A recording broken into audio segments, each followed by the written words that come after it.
Hazrat Safwan bin Yala reports that Hazrat Yala radiyallahu anhu said to Hazrat Umar radiyallahu anhu, "Show me the Prophet sallallahu alaihi wasallam when a revelation descended on him."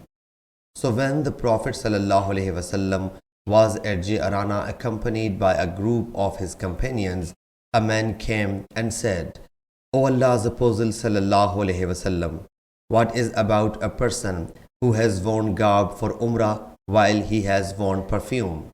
The Prophet sallallahu alaihi wasallam remained silent for some time. Then revelation came. So Hazrat Umar radiyallahu anhu signaled to Hazrat Yala.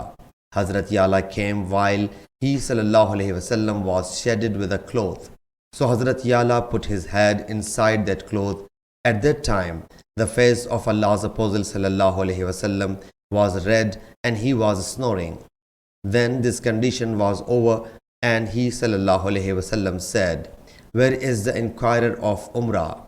A man was brought, so he sallallahu alaihi wasallam said, "Wash the scent away thrice and take your cloak off and perform the same actions in the Umrah which you perform in Hajj."